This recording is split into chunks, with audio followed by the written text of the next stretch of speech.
My name is Garnet Sinclair Maraj, and I am an associate professor in the School of Hospitality and Tourism Management at the University of Technology, Jamaica, UTech.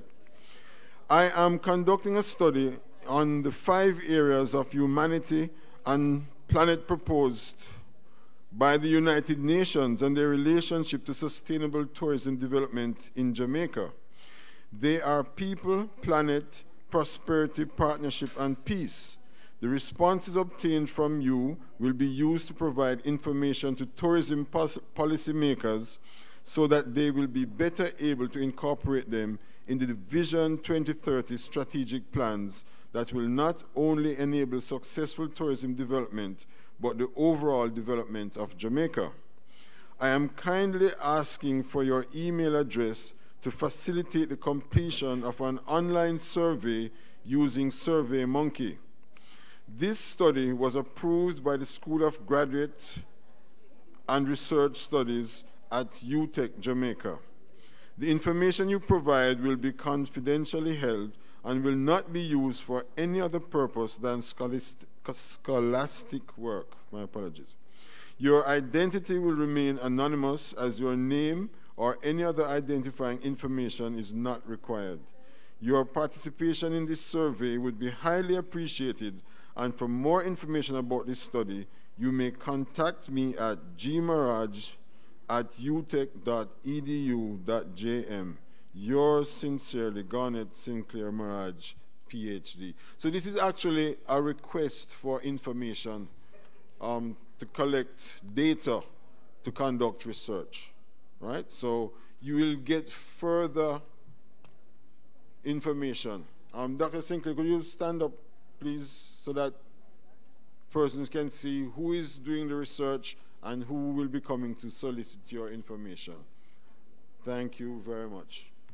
Well, ladies and gentlemen, welcome to this, our graduate students forum of the 4th International Conference on TVET in the Caribbean.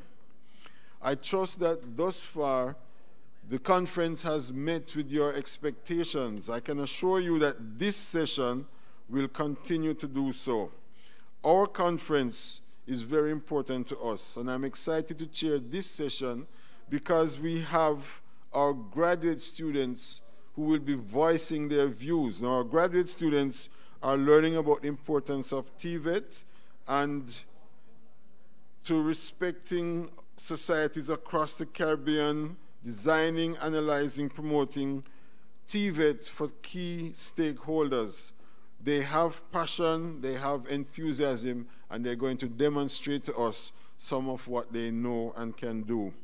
We have for our first presentation the team of Candice John and Simone McShine, and they'll be presenting on how did the Sustainable Development Goals evolve. Their presentation will last for 8 minutes. We will have all the presentations, and then we'll have a short question and answer session. So I'm going to ask that you keep your questions until we have completed all the presentations. And at this time, please acknowledge Ms. McShine and Candice, who will lead out in their presentation. Good afternoon, everyone. It's a pleasure to be here from Trinidad and Tobago. Our entire class is here. Thank you for welcoming us. It's a pleasure to be here in your lovely island, Jamaica. Okay, so we have 8 minutes. Start the ball rolling. I'd start by a quote by Sir David Attenborough, and he said, "Surely we have the responsibility to leave for the future generations a planet that is healthy and habitable by all species." And what this brings to mind is the question, what are we doing as a nation, as countries across the world to prepare our society to be a sustainable one, a sustainable future? So we are talking about the evolution of the Sustainable Development Goals, the SDGs.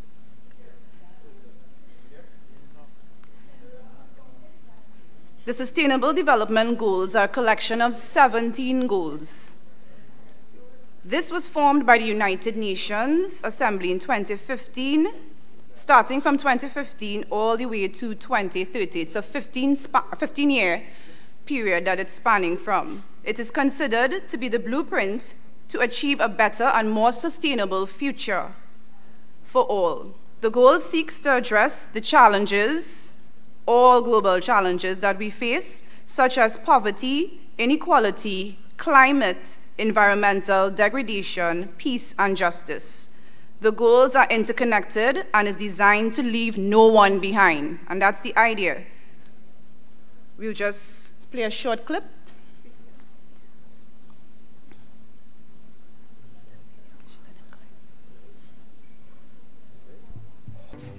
Humankind faces many challenges to ensure that all people have the same development and well-being opportunities. In the year 2000, the United Nations adopted 8 objectives to meet the main needs of the poorest. 15 years later, 193 countries adopted the 2030 Agenda that sets out the Sustainable Development Goals, a new horizon with the most pressing challenges for human beings in the coming years. These are 17 ambitious goals that require the collaboration of civil society and the public and private sectors, whose success means a more egalitarian and livable world. The eradication of poverty and hunger so as to ensure a healthy life. Achieve universal access to basic services such as water, sanitation, and sustainable energy. Support the generation of development opportunities through inclusive education and decent work. Foster innovation and resilient infrastructures by creating communities and cities capable of producing and consuming in a sustainable way. Reduce inequalities in the world, especially gender inequalities. Caring for the environment by combating climate change and protecting oceans and terrestrial ecosystems. Promote collaboration between different social actors to create an environment of peace and sustainable development. If we achieve these sustainable development goals among people, governments, and companies, we will make the world a more prosperous place for all. From MDGs to SDGs, the evolution of the SDGs. In 2015, world leaders adopted the agenda for sustainable development and its 17 sustainable development goals. On January 1st, 2016, the 17 goals came into effect for over the next 15 years. These 17 universal goals, which applies to all countries, will be used in effort to end poverty, fight inequalities, and deal with the climate change. The Sustainable Development Goals build and replaces the Millennium Development Goals, the MDGs. The MDGs were a global effort in 2000 to deal with poverty, hunger, and the prevention of diseases. It also developed a plan of action to expand elementary education to all children. The MDGs from 2000 to 2015 drove progress in several areas. Now we will look at another video clip.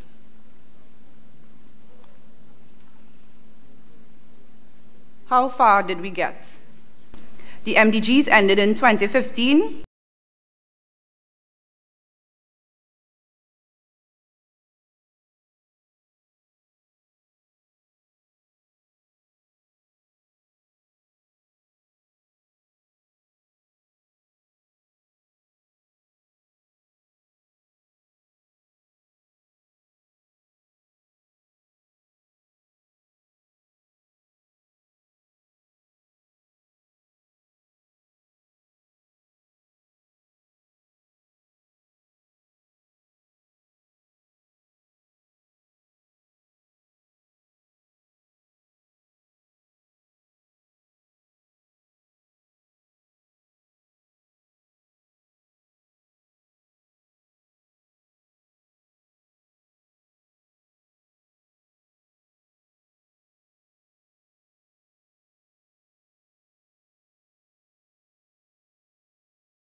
We want to thank them.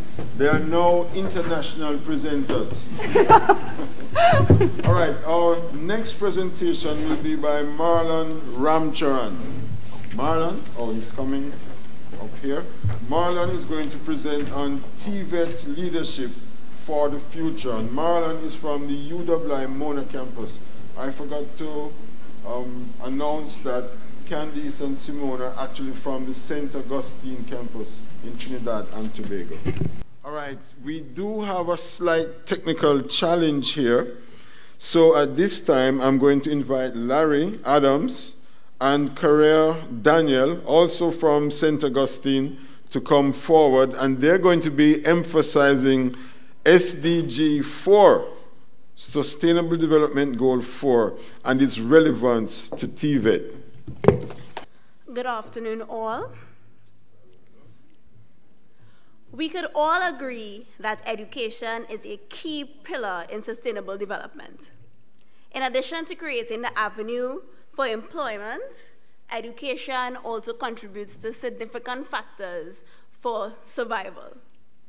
I'll share a video with you now with respect to the other contributions education makes. Can we escape poverty without an education? If all students in low-income countries left school with basic reading skills, 171 million people could be lifted out of poverty. Can we end hunger and improve nutrition for our children without education? If all mothers in low-income countries had secondary education, 12 million children would be saved from stunting. Can we recognize the signs and symptoms of sickness and disease in our families and communities without education? If all women had secondary education, there would be 49% fewer child deaths. Can we prevent mothers from dying in childbirth without education? If all women completed primary education, maternal mortality would decrease by 66%. Can we stand up for girls and women's rights without education? If all girls had secondary education, there would be 64% fewer early marriages and 59% fewer early pregnancies. Can we create sustainable economic growth and decent work for everyone without education? 1 year of schooling is associated with a 10% increase in wage earnings.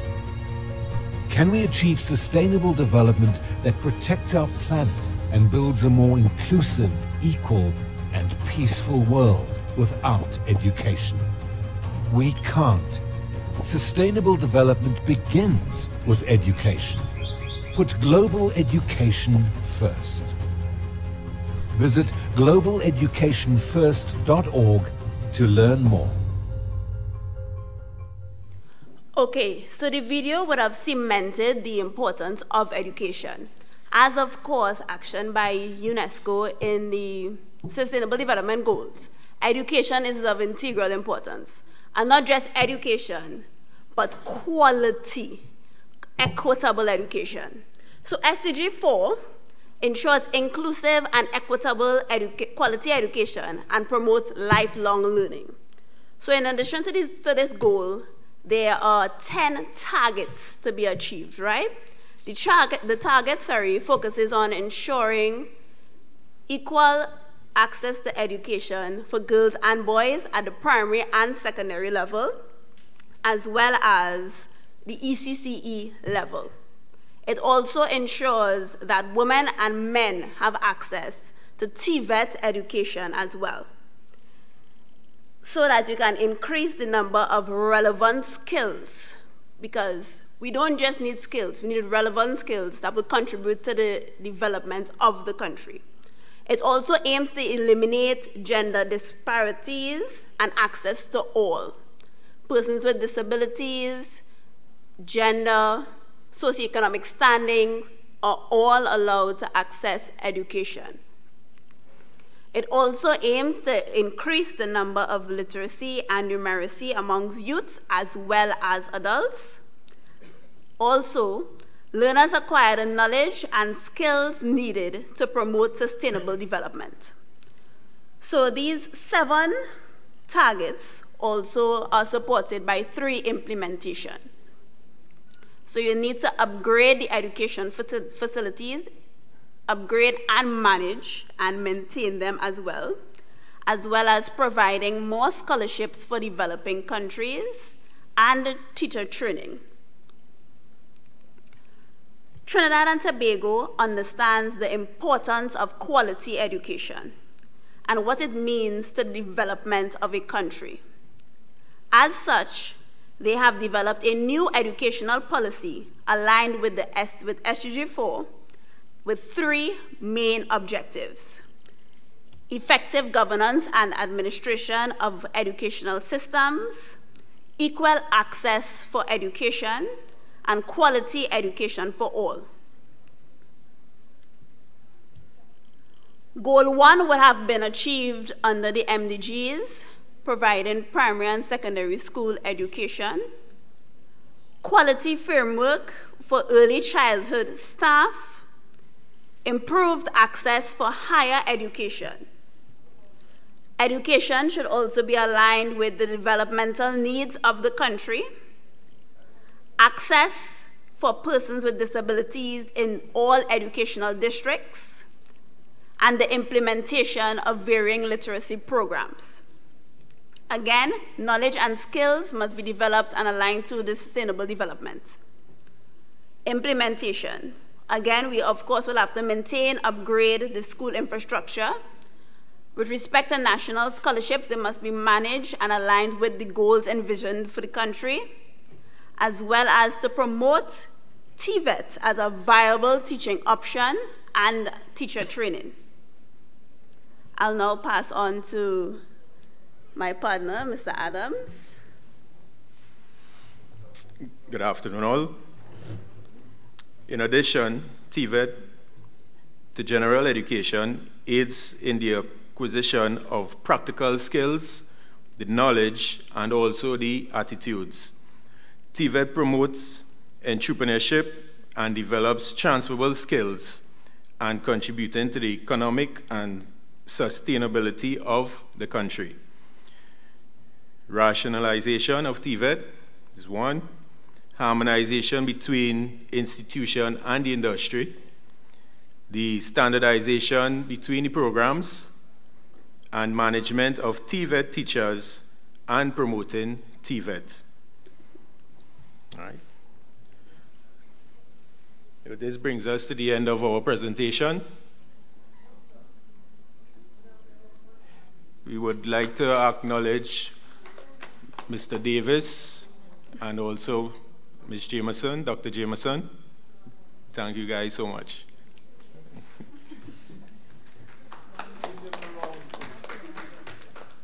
All right, our grad students are learning quite a lot, I can assure you. One thing that you learn is you always have a plan B, and after you have your plan B, you have a plan C. I remember my first presentation I went overseas to make, and I did everything except carry my own audience with me. And I know it can be a little disappointing sometimes when you expect to see a room full, but it's a learning experience.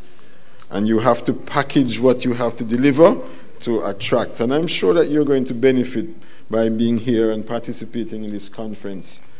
All right, our next presenter will be Marlon, who is from our UWI Mona campus, and he will be presenting on the topic, TVET Leadership for the Future. Give him a round of applause.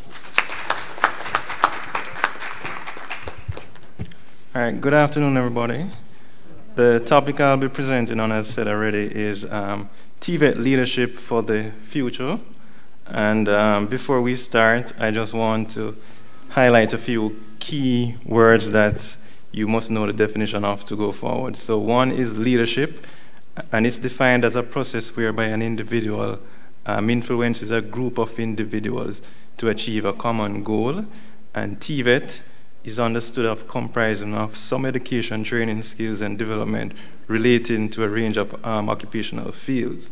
And future, the time regarded as still to come. Now, This presentation looks at the future of TVET leadership from various viewpoints to cover the general notion of current trends in various industries and sectors. It basically gives an overview of traits to be associated with future TVET leaders, policies that will guide future TVET leadership, and transform TVET into the next industrial revolution. Now, the overview of the presentation, we will look at TVET leadership attributes for the future, global TVET policies that will drive leadership, global networking, partnership, and research for future TVET leadership, digitization plus automation of the economies and societies, and TVET role in leading the Industry 4.0 to 5.0 transition. Now, when we talk about TVET leadership attributes for the future, we are talking about some attributes highlighted here. For example, influencing and empathizing, change management skills, evolution of intelligence to combine the emotional intelligence along with cultural intelligence. We're looking at the authenticity to involve critical thinking, service, the orientation for those persons who work under pressure, commitment and inclusiveness, flexibility and responsiveness, and lastly, visionary. So we're looking at leaders who can forecast and predict. Now, where it comes to global policies and practices that will drive future TVET, this will be surrounded by expand access and improve TVET quality and equity. So we're talking about the middle class boom for the Industry 4.0 boom, and we are talking about the enhancement of TVET relevance from a government perspective, the development of TVET pathways to include different career paths, to improve the whole TVET governance to involve total quality management. So that means quality management for all systems and subsystems within the TVET framework, financing of TVET in terms of diversification and different the economic models. Now we're looking at the increased workforce productivity through labor market research, and which would be sector driven.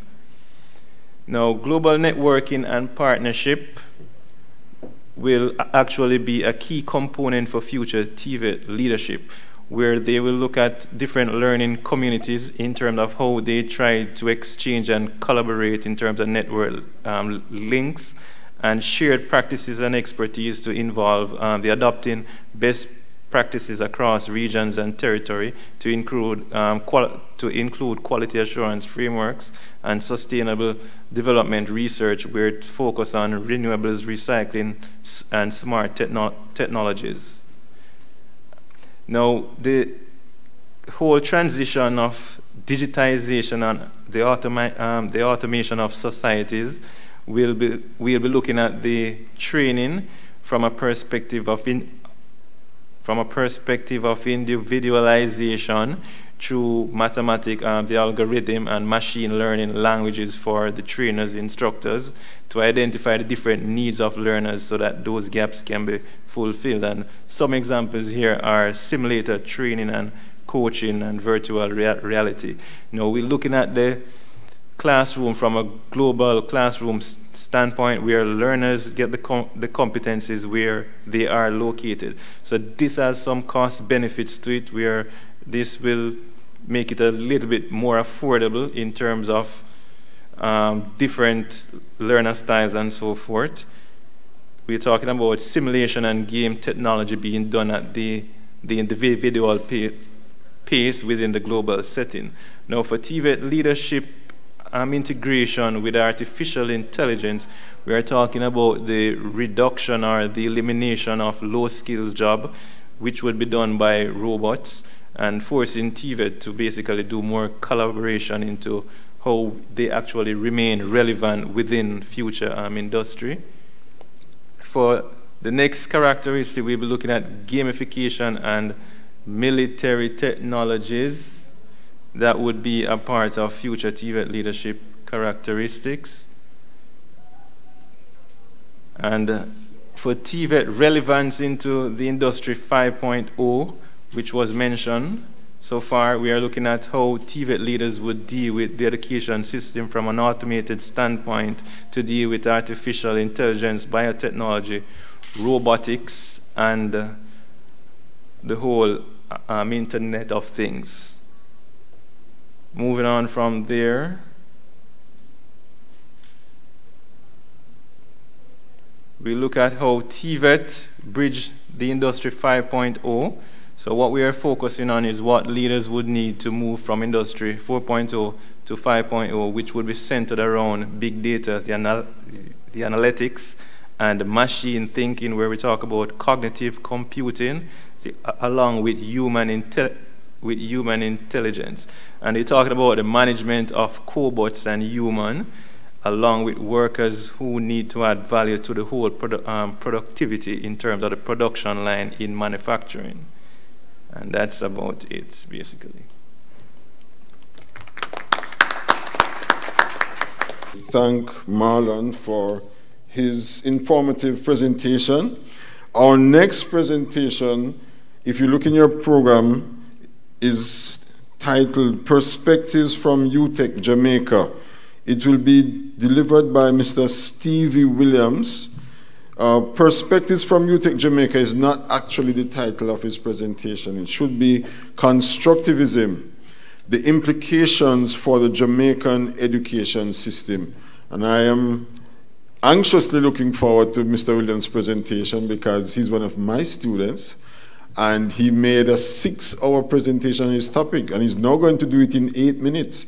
So I'm going to be listening to what he's doing. Let us welcome Mr. Williams. Thank you. Okay.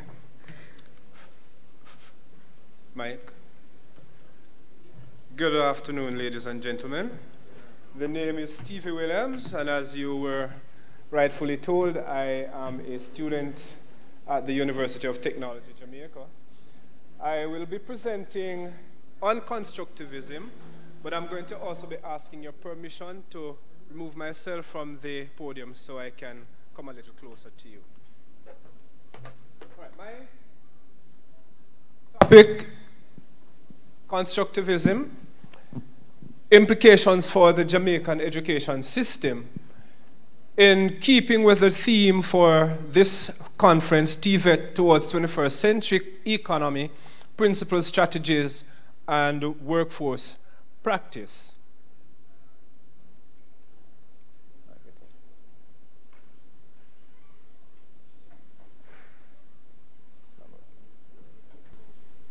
All right, looking at the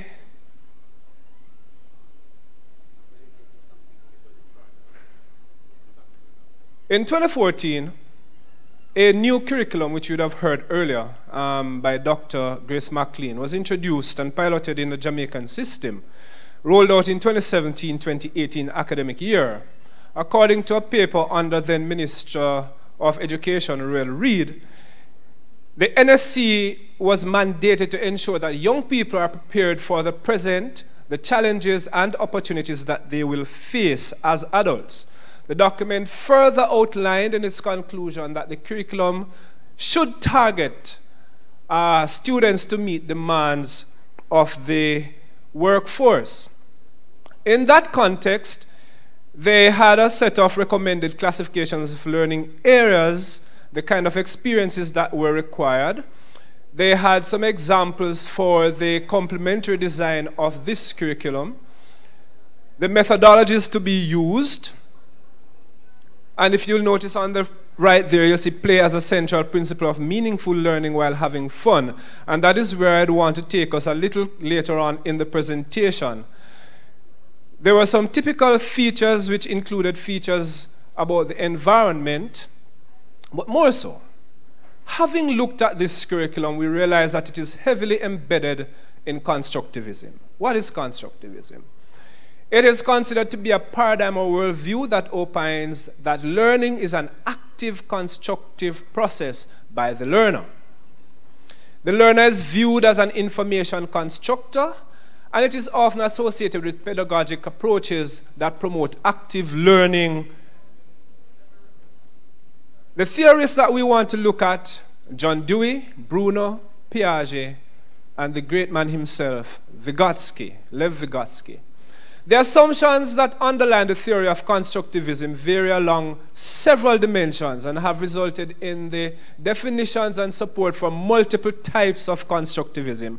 Ladies and gentlemen, what we find is that when we speak about constructivism in this modern day, we just speak of it broadly.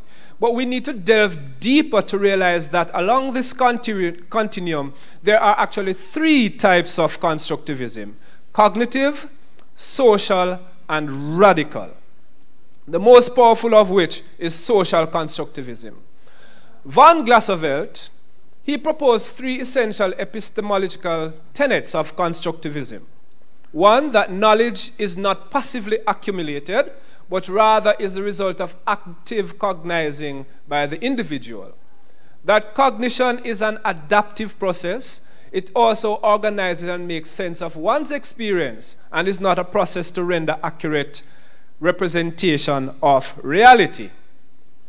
Cognitive constructivism indicates an adherence to the foundational assumptions that knowledge construction is considered primarily a technical process of creating mental structures. Radical constructivism involves a greater degree of construction than does cognitive constructivism. Social constructivism lies between the two. Lev Vygotsky, in his theory, theorized the idea that the potential for cognitive development depends upon one's zone of proximal development. Ladies and gentlemen, here is where educators need to be tapping into our students' resources. That section of their knowledge development between what they already know and what we expect them to know, what they don't know. The implications for the Jamaican system. Ladies and gentlemen, even though I say Jamaica, it has implications for the wider Caribbean and the wider world. If we are to achieve, in the context of constructivism, career and technical education and contemporary training and education, we must pay significant attention to class size. There's no way you can want to achieve what constructivism can give you, and you want to have class sizes of 1 teacher to 40 students. It just will not work. We need to be looking at class sizes anywhere between 1 to 15, 1 to 20. Teacher quality and training. Ladies and gentlemen, we need to move away from the routine that we go through in teacher training institutions. We now need to have cutting-edge examples. We're banding about all of this fourth revolution, etc., etc. But ladies and gentlemen, if we do not take the children to the industry players, simulate classrooms as if they're in the industry, then we will not achieve some of what, or all of what we intend to achieve and can achieve. So we need to look at teacher training from that perspective. School structure and purpose. Why can't we be setting up specialized schools in each parish? Because we claim we don't have the resources. So why not rebrand, rename, restructure our schools so that at least in every parish we maybe have 2 well-resourced technical schools, well-resourced academic schools that are catering for whatever pathways that we want our students to go into for the future. We want to look at resources. Our industry players. Have our industry players coming to the schools, partnering with the schools significantly so that we can go. Assessment. Ladies and gentlemen, I trust that we would do the research on ipsative assessment and try to use that in our system.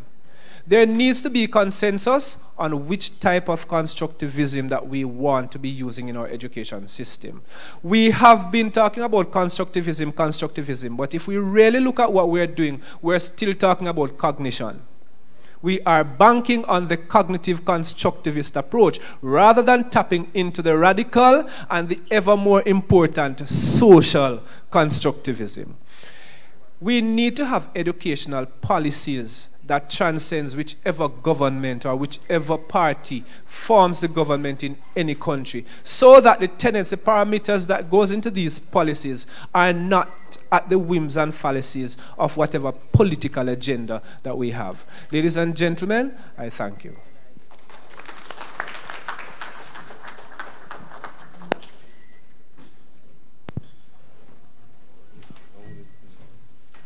We thank Mr. Williams for his informative presentation, a lot of passion in the presentation, you know.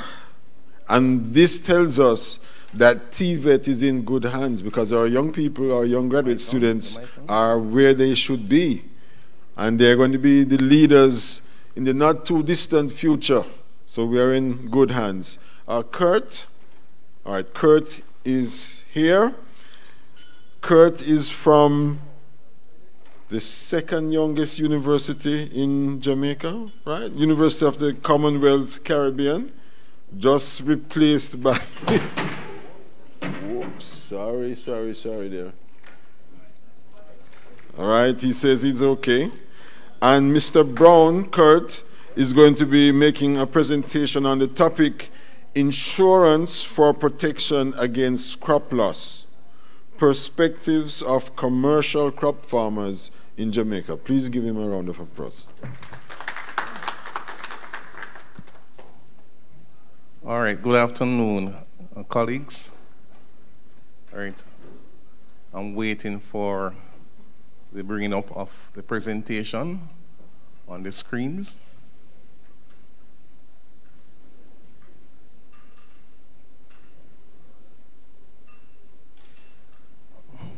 Okay, well, that slide tells you a little bit about myself. All right. Okay, but before we get into the meat of the matter, there's some important information on the screens. Okay, as you can see, in 2015, the United Nations formulated 17 sustainable development goals, and the goals are universal, and some are ending hunger, achieving food security, ending poverty, and promoting sustainable agriculture. All right, now this presentation report findings from a qualitative study, and the problem or issue of concern, how Jamaica, as you know, is a country that is prone to natural hazards, and in recent years, there have been frequent experiences of crop loss, yes, by commercial crop farmers in Jamaica. In addition, there has been existing advocacy for a national crop insurance scheme. And I think the last advocacy came from a former president for the Jamaica Agricultural Society, Senator Norman Grant. Okay, the primary purpose of this study was to investigate and document perspectives from commercial crop farmers in southern Manchester on crop insurance to protect themselves against crop loss. Now, this study was guided and directed by two research questions. The first, what are the perspectives of commercial crop farmers in southern Manchester on crop insurance to protect themselves against crop loss? Second, how do commercial crop farmers in southern Manchester cover themselves against potential risks in the absence of a formal insurance policy? Okay, the theoretical framework that was included in this study was the traditional insurance theory. Now, this theory was originated in 1948 by Friedman and Savage. And the key assumption of this theory is investors will purchase insurance coverage to protect themselves against the financial loss of their investment. Now, just some information in the literature. Now, crop insurance is practiced in different countries. For example, America, India, Japan, Italy, and France. And one reason why it's practiced is to stabilize commercial crop farmers' income. And the premiums purchased by commercial crop farmers cover loss from specific events. For example, weather-related events and pest infestation.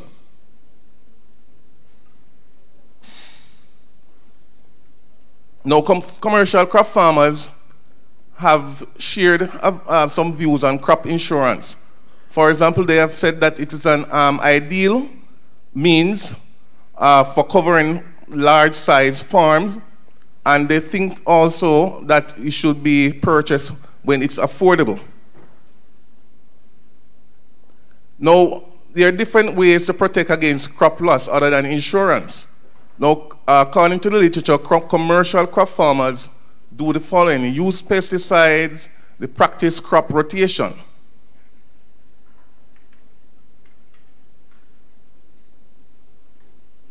Now, a qualitative approach was used to conduct this inquiry, and the population included in this inquiry was an association of commercial crop farmers in southern Manchester. Now, the sample size in the study was 8 commercial crop farmers. And of course, I used snowballing and maximum variation sampling techniques to conduct the study.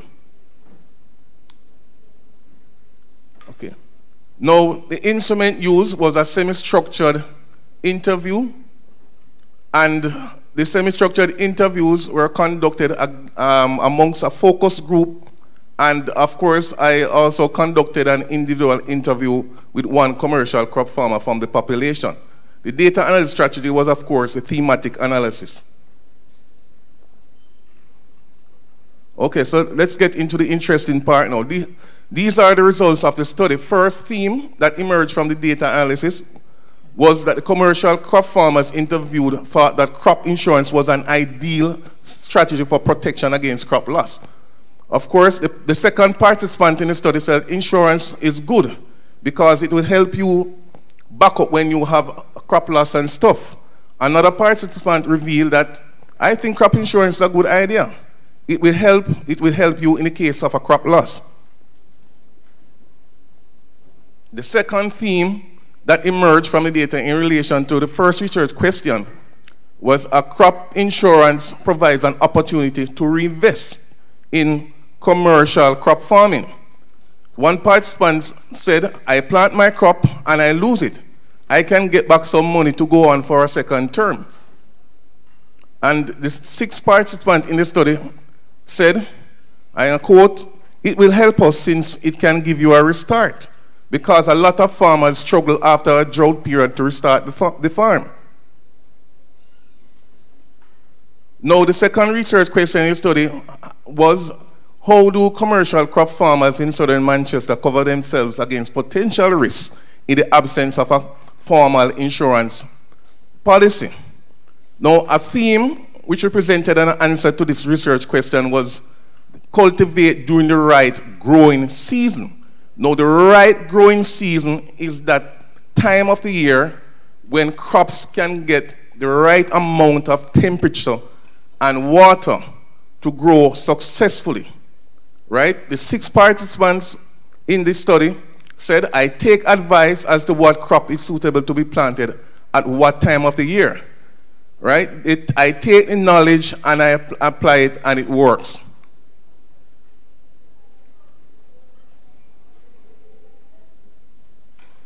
Right. Another theme that represents an answer to the second research question is that commercial crop farmers use pesticides to cover themselves in the absence of a formal insurance policy. For example, the 5th participant said the use of pesticides mainly for me. Now, another theme, and this is the last theme, one participant said that he practiced a technique called edging around the crops. Now, interestingly, edging is a practice where a farmer will cultivate 2 crops, one a primary crop and a secondary crop. Now, the primary crop is really cultivated for sale, but the second crop is cultivated to attract pests, right? So those pests do not really hamper the growth of the primary crops, right? So the participant said, one of the best things to prepare yourself for against crop loss is a thing they call edging.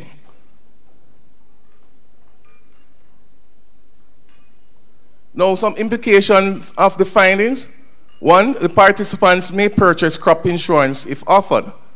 And 2, the participants can continue to cultivate crops successfully without crop insurance. Because, as I said earlier, some participants said they cultivate the crops during the right growing season. Now, here are some recommendations for policy practice. The government of Jamaica and commercial crop farmers can engage in discussions on crop insurance. And insurers can consider offer crop insurance products to commercial crop farmers, especially in southern Manchester. And third, the government of Jamaica can widely inform commercial crop farmers about the edging technique, since it has been successful for one commercial crop farmer that contributed to this inquiry. Now, here are some recommendations for future research. Now, researchers can survey other Jamaican commercial crop farmers, right, to determine whether they agree or disagree that one, crop insurance is an ideal strategy for protection against crop loss, and two, crop insurance can provide them with an opportunity to reinvest in commercial crop farming. And of course, these recommendations were made based on the findings from the inquiry. Okay, that brings us to the end of my presentation. Thank you very much. Be very proud of them. Now I'm going to entertain for a few minutes Mr. Henry. How many minutes do we have for Q&A? 11.5 minutes, all right. So that's an opportunity to get all the questions that you have answered by the experts, right? So we're going to, grad students will be sharing these microphones at the front. We're going to ask that if you have a question that you just stand, identify yourself where you're from, and probably direct the question to which team you'd like to respond, and pose your question. Please, and let's keep the questions short so that we can have long answers. All right, we're going to have a roving microphone. Can I get, all right, this microphone actually is working, so thank you very much. Good afternoon, everyone. I'm Marjorie Jameson Charles from the School of Education, St. Augustine campus. I don't have a question per se, I just want to commend you for your very, very good presentation. And one of the things I found about the presentation is the diversity in it. Some of you, there are so many different things that we could tap on, and I want to say I'm very proud of the graduate students who are here to present today. So, well done. Not a question. All right, we have, I don't know if it's a question or a comment, but we have a participant participating. Thank you, Doc. Douglas Webster. I have a question for, I think it was Stevie. He put a postulate on the screen, something about knowledge not being passively accumulated. I don't know if you can find it or just, not necessarily put it back on the screen, but speak to it. I wonder really what it meant, because can we not assimilate knowledge subconsciously, subliminally, that you don't really actively want to assimilate? Even things that are negative, despite the fact that you'd wish to block them, they seep in. So maybe you could explain exactly what the postulate meant. It was from a theoretical construct, was it not? Talk to me if you don't mind.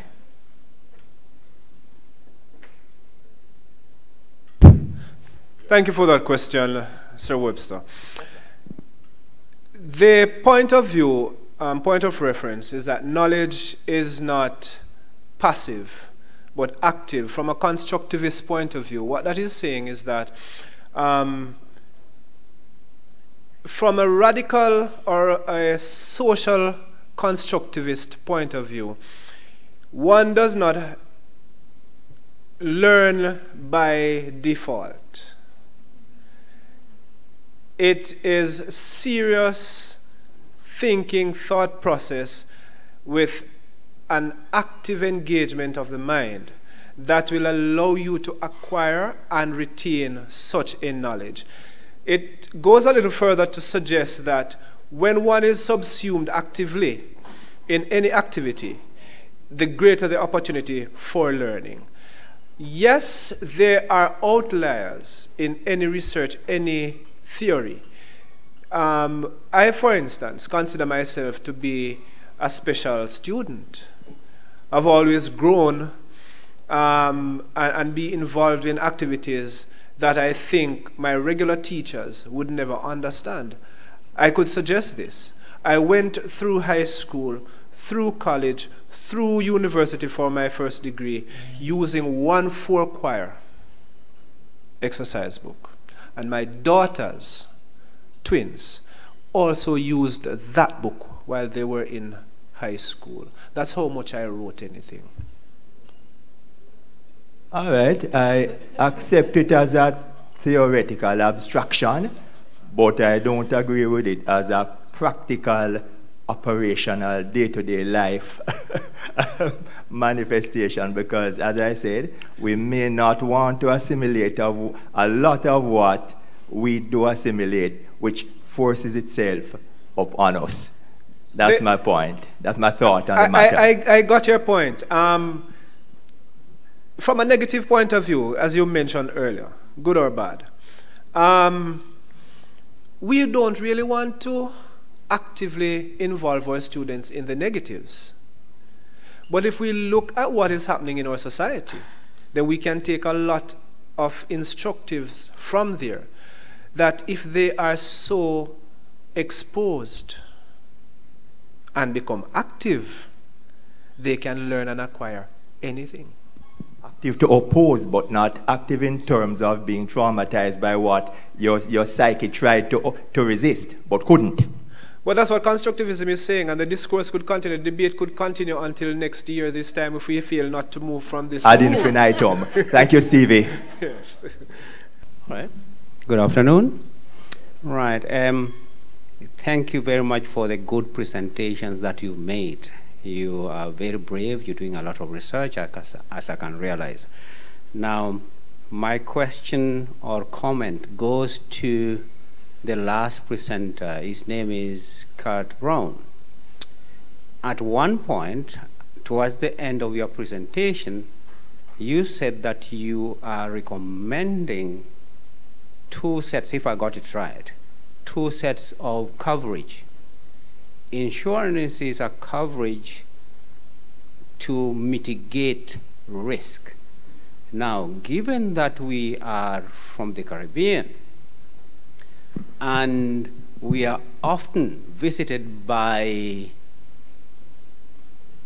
hurricane, storm, and you recommended 2 ways to mitigate against crop loss. One, work with the government to take what? Take insurance. And the other one, to do the crop, the edging. Grow another crop around the primary one.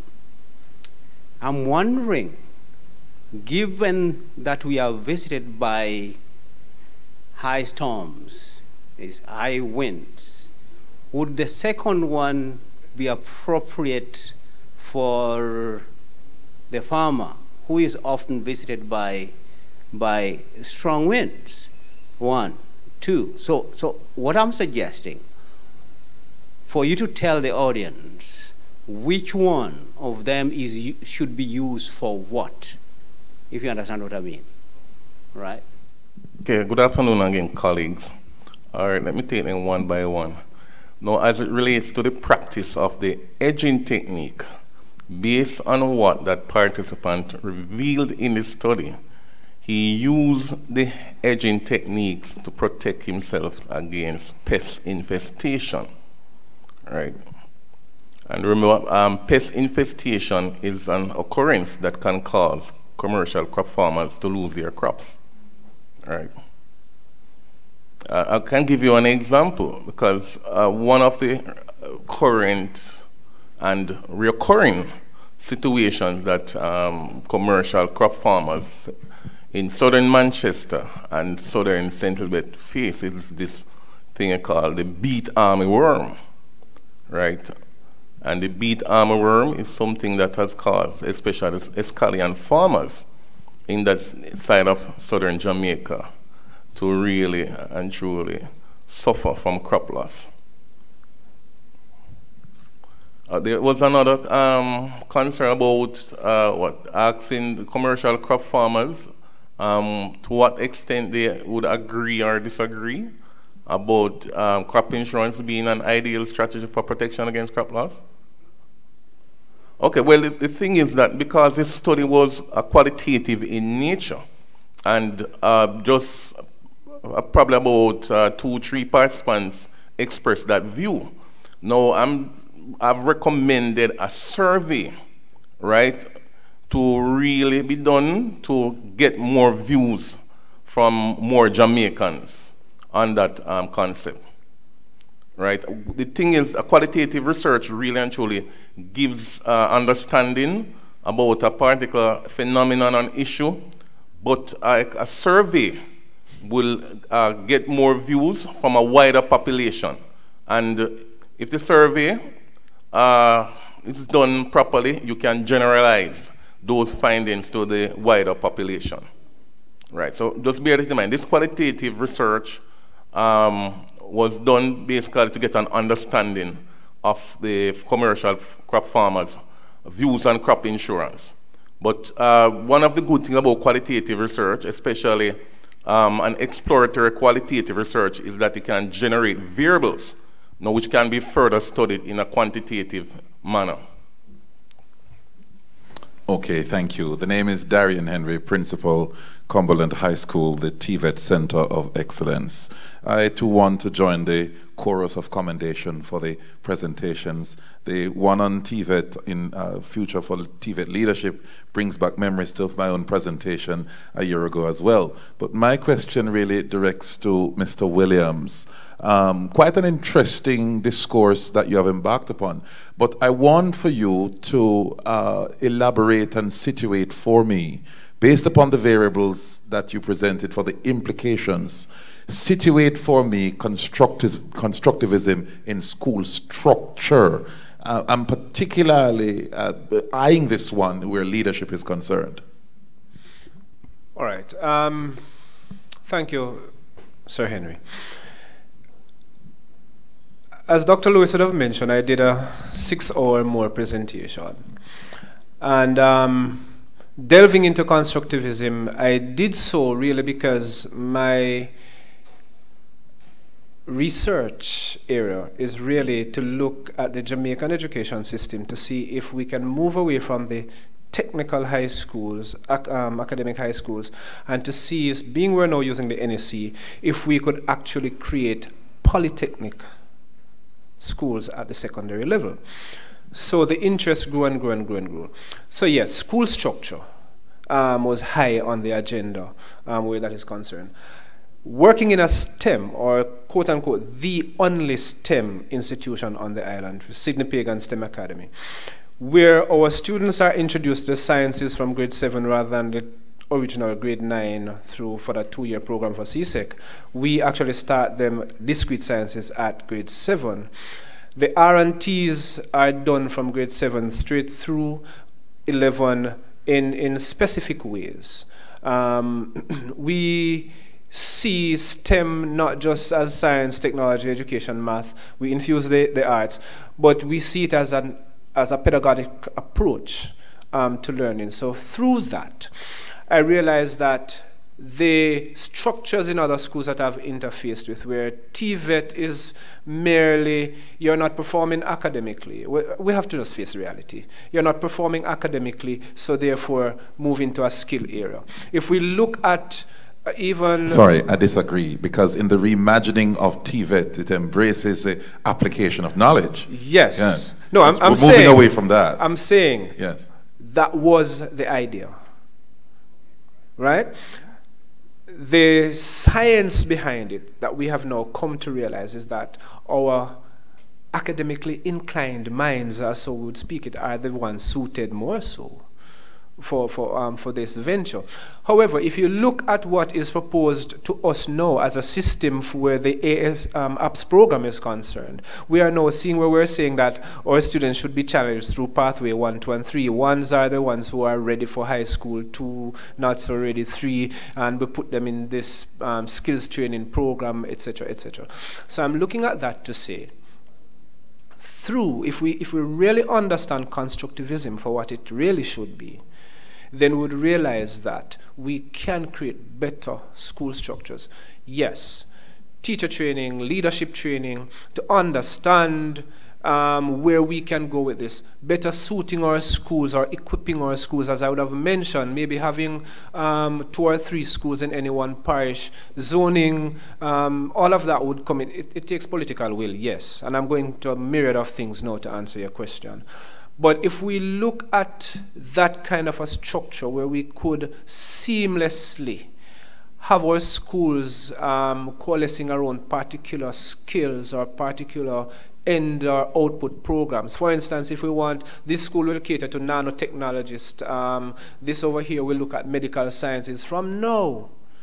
And not wait until they get to grades 10, then we're going to say, all right, you like the sciences, so you can go and you can become a medical doctor, you can become a this, you can become a that. But if we start to channel that from at the secondary level, from grade 7, all right, 12-year-olds, even so, now that the NSC is ripe in our primary education system, we can see where constructivism will also play a greater role.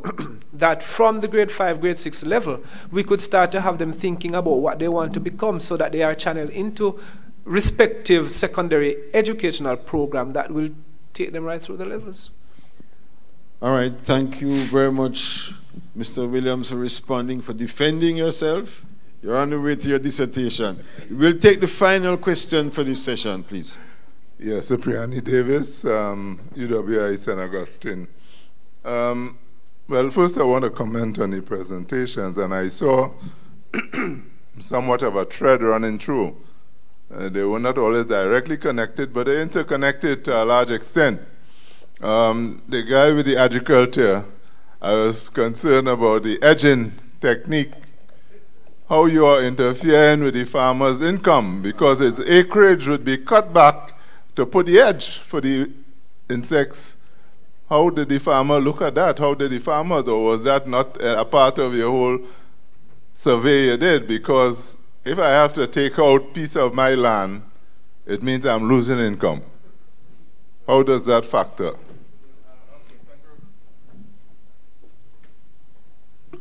Okay, thank you very much for that question. Well, actually, the scope of the study did not cover that area. The farmer only indicated that he used the edging technique to just simply protect himself against crop loss. And of course, this farmer was someone aged in his early 70s, which suggests that he has been, in the business of commercial crop farming for quite some time. So he has been surviving. Yes, sir. Even though that was not my presentation, but as a farmer, yes, as a farmer, I use edging technique. And I was saying to Doc while this presentation was going on that whenever I do cabbage or any of those crucibles, I use corn, maize, as an edging. Now I also make money from the corn. I provided the insect. It provides a secondary, can I say a secondary source of income from that one? Right. So, and it works. It works. The insects will leave that cabbage to the corn.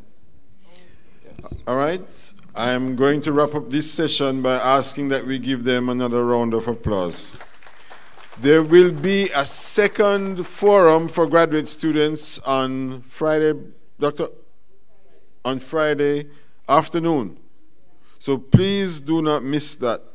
And we saw a number of common themes coming out of these presentations. I do hope that our graduate students will practice networking, exchanging your business cards and your email addresses and what have you, because you can learn so much, you can share so much with each other. Research, maybe you need some information, you can get someone elsewhere to assist you. And that is something that we must learn to appreciate and to practice, right? So from right now, this is the opportunity that you're being given to do so. We're about to wrap up. We're about to prepare ourselves for our cocktail reception. We're not going to leave here just yet. This will be another opportunity for networking amongst all of the participants. But I do hope that you have confidence, like myself, in the future of TVET, and that our expectations for this conference will be fully met. Right? So thank you very much for coming. Thank you very much for supporting our graduate students. Do continue to enjoy having a productive conference. And remember, Dr. Sinclair Maraj is depending on you to assist her in obtaining some data for some research that she's doing. Thank you very much.